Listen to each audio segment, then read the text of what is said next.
দক্ষিণ চীন সাগরে সবচেয়ে বড় যুদ্ধ জাহাজ পাঠানোর ঘোষণা দিয়েছে জাপান।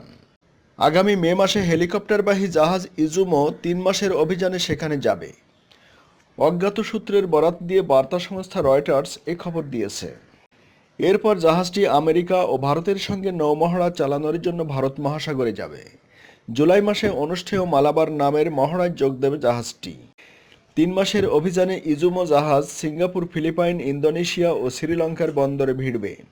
তবে দক্ষিণ চীন সাগরের যে অংশকে চীন তার নিজের এলাকা বলে দাবি করছে, সেখানে জাহাজটি যাবে কিনা তা পরিষ্কার নয়।